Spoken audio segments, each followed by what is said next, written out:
Hello everyone. Today I will tell you about the movie Where the Crawdads Sing. A guy fell in love with a girl who was born in a swamp. All the people thought that she was a monster, but they themselves turned out to be the monster. You're mine, Kai. You belong to me. I'm not letting you go this time. 1969. Two boys are riding their bikes in the forest and find the body of a man. Two police officers arrive at the scene and begin examining the area. They climb the fire tower and see an open hatch. The sheriff thinks that the man accidentally fell into an open hatch, but the second police officer suggests that someone may have pushed the man. After a medical examination, it turned out that the man died from a strong blow to the back of the head, but he could have hit his head during the fall. The sheriff thinks it was an accident, but the second cop reports that no fingerprints were found on the fire tower. In addition, threads from red clothing were found on the jacket, but the deceased never had such clothes. The sheriff decides to start an investigation. In the evening, two police officers come to a local bar. The townspeople spend the whole day discussing the tragedy that happened. All people think that the woman living in the swamp killed him. Could have been that woman lives out in the marsh. She's crazy enough for the loony bin. I just bet she'd be up to something like this. And only the old lawyer does not believe this. The next day, the police arrive by boat to a house built in a swamp. They knock on the door, but no one opens. The officer notices the red hat and goes inside. Now they are sure that the Marsh girl is guilty of the man's death. They notice a girl on the street and start chasing her. She tries to escape by boat, but is caught and taken to the police station. The girl's name is Kaya, and from this day, her life will change a lot. Kaya sits in solitary confinement and yearns for nature. A cat comes to her, and Kaya becomes a little happier. Lawyer Milton comes to the girl. He tells the girl that there will be a trial soon, and he wants to be her lawyer and help her. He is sure that the girl did not kill anyone. He asks the girl to tell everything about her life. 1953. Little Kaya lives with her family in a house in a swamp. The little girl loves her brothers and sisters. During the day, she plays with them, and in the evening, her mother reads her a fairy tale. But one day, everything changed. Kaya's father drank a lot of alcohol and decided to punish his older sister. He grabs his daughter by the hair and tells her to go into the house. A boy named Tate pushes a man to protect a girl. This boy is Joe's friend. The man drives the boy away and says that if he sees him here again, he will shoot him. Kaya's mother tries to stop her husband, but he hits her in the face. At night, Kaya hears scary sounds. Her father beats her mother again. Early in the morning, a woman packs her things and leaves the house. A few months later, Kaya's older brother leaves home. Then her sisters leave. And then the day came when Joe decided to leave home. The boy says goodbye to his sister. If you're in trouble, run and hide deep in the marsh way out where the crawdads sing. He hugs Kaya and leaves forever. Only the little girl and her father remained living in the house. The man becomes like the walking dead. Alcohol became his food. One day, the girl sails away on a boat. She really likes wildlife and its inhabitants, but the girl got lost and doesn't know how to get home.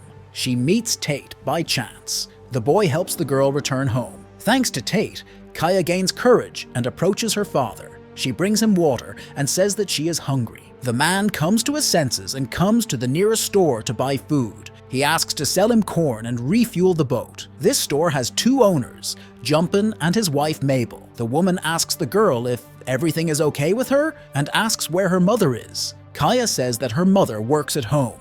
The woman realizes that the girl is lying. Mabel secretly puts a lollipop in the girl's bag to make her a little happy. The next day, Kaya decides to go to school. She comes to the city for the first time in her life and does not know where to go. Other children on the street tease her and avoid her, and only lawyer Milton stops and shows the girl the way to school. Kaya comes into class, but she doesn't even know how to read. The children laugh at her and give her the nickname Marsh Girl. Where you been, Marsh Hen? Where's your hat, swamp rat? Kaya runs back to the swamp. That was the only day I ever spent in school. Soon, Kaya's father stopped drinking alcohol. He began to take care of his daughter and take her fishing with him. He tried his best to improve his relationship with his daughter and even gave her a gift. While fishing, he noticed that the girl had found a hobby. She began collecting feathers from different birds and studying them. He gives her a bag so she can put the feathers she finds in it. But suddenly, a letter arrives from Kaya's mother. But her father immediately takes the letter. He reads it and gets very angry. No! Quiet. Ah! At night, Kaya's father burned all his wife's things. He soon left home and never returned. Kaya was left to live alone. The first night, the girl could not sleep in the house. The silence was unbearable, but outside there was activity at night.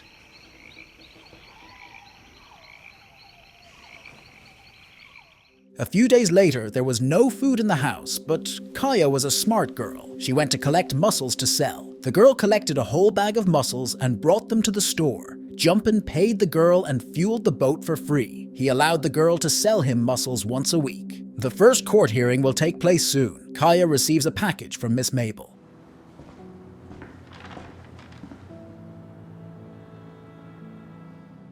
The day of judgment arrives. The parents of the deceased guy ask the judge to punish the girl and give her the death penalty. Lawyer Milton addresses the jury and says that there is not a single piece of evidence that Kaya killed the guy. He says that she is being judged because she has been an outcast in this city all her life. After the trial, Milton tells the girl that the judge is biased against her and may find her guilty, but she can confess to murder and serve only 6 years in prison. But Kaya does not agree. She says that she will never admit guilt. 1962, Kaya still lives in the house in the swamp. She loves the place and the wildlife. Kaya collects bird feathers for her collection. One day, a girl notices a guy. She hides so that he doesn't see her. It was Tate. He leaves a note for Kaya in which he suggested meeting. The next day, Kaya finds Tate and gives him the note. The girl says she can't read. Tate gives another bird feather. He says that his mother also loves birds. He offers Kaya his seeds and fishing gear. Kaya agrees. Tate also offers to help her learn to read and write.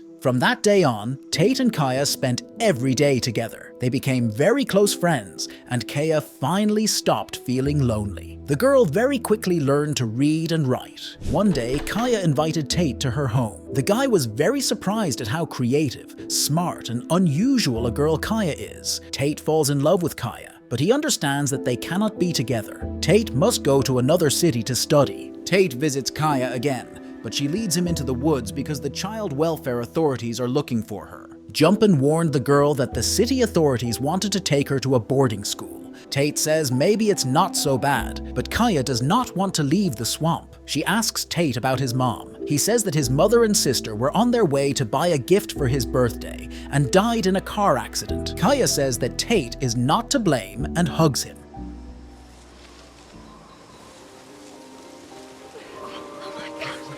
Kaya and Tate kiss.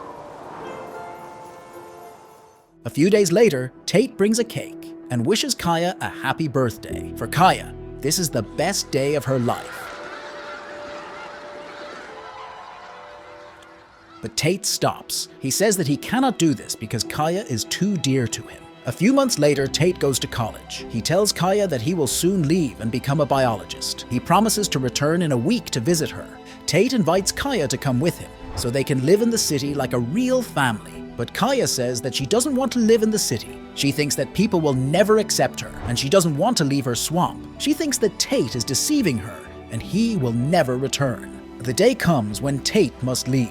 He gives Kaya a list of book publishers and asks the girl to start writing books. She must use her knowledge to earn her living. They say goodbye to each other, and Tate leaves. Kaya begins to live an ordinary life and wait for the day when Tate returns. This day comes, and Kaya puts on a beautiful dress. The girl goes to the shore and waits all day for her beloved Tate, but he didn't come. Kaya realizes that Tate deceived her, and she was again left alone with nature. During the trial, Milton's lawyer asks the sheriff a question. How often are hatches open on fire towers? The sheriff says the hatches are almost always open, and accidents happen very often. Recently, the sheriff personally demanded that the city authorities deal with this problem. 1968, Kaya notices a man with a camera near her house. She comes to the store and asks Jumpin and Mabel what's going on. They say that the city authorities want to build a hotel in the swamp. If Kaya doesn't pay off her house debt, she can be evicted. At the exit of the store, a guy named Chase helps a girl carry her bags. He asks her out on a date. Kaya comes home and starts writing her first book to earn money. The next day, Kaya comes to a picnic. Chase kisses the girl, but she pushes him away. I know you think I'm trash, but I'm worth more than a picnic. Kaya, come on. I'm sorry. No. Chase asks for forgiveness and takes Kaya to the fire tower. He shows the girl very beautiful views and then escorts her home. He goes inside, but Kaya didn't invite him. He tells her that he really likes her and asks her to give him another chance. Kaya didn't know how she felt about Chase, but she wasn't alone anymore, and that was enough for her. Kaya is not sure that people will want to read her book, but Chase supported Kaya in her hobbies. One day, Kaya came to town and saw Chase.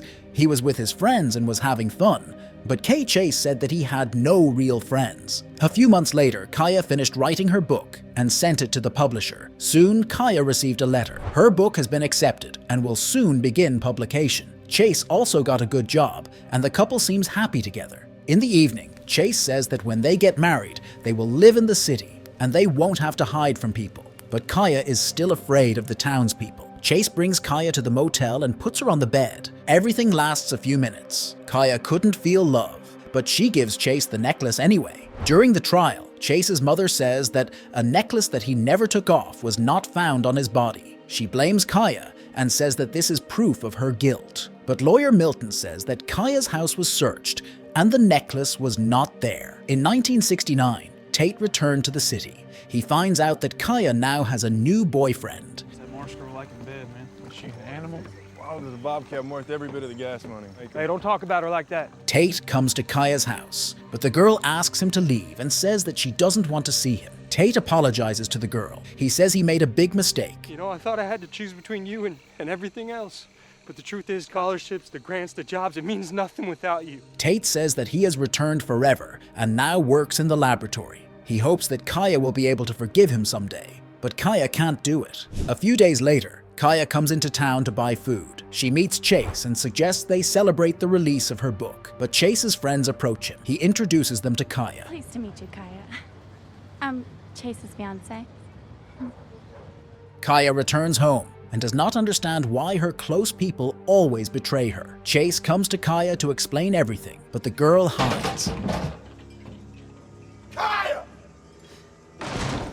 Kaya decides that she is destined to be alone. She receives a check for $5,000 from the sales of her book, and one day, Joe comes home. He accidentally saw her book on the counter and decided to visit her. Joe is in the military and has a family. He says that their mother died a long time ago, but she wanted to return. He knows nothing about their sisters.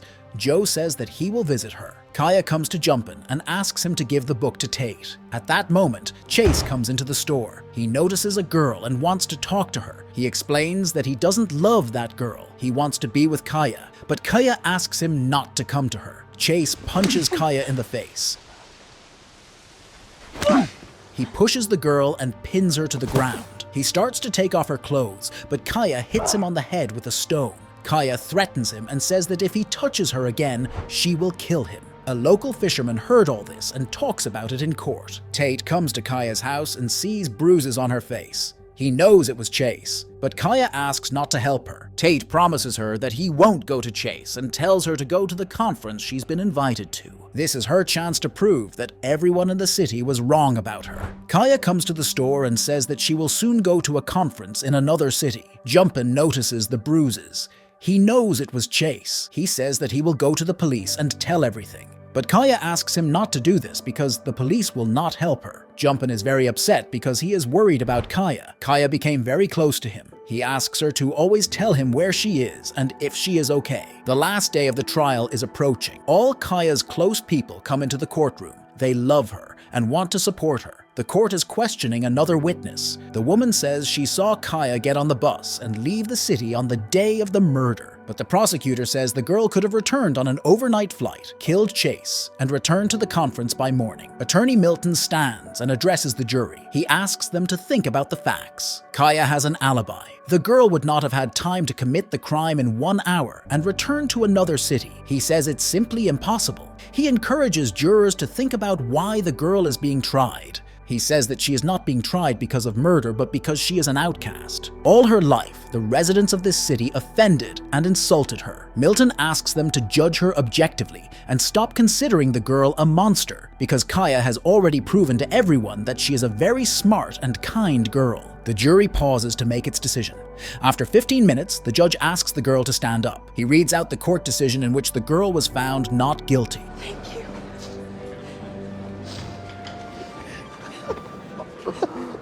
Tate takes Kaya by the hand, but she leaves. The girl returns to her home and rests. A few days later, Tate comes to Kaya's house and confesses his love. She kisses him.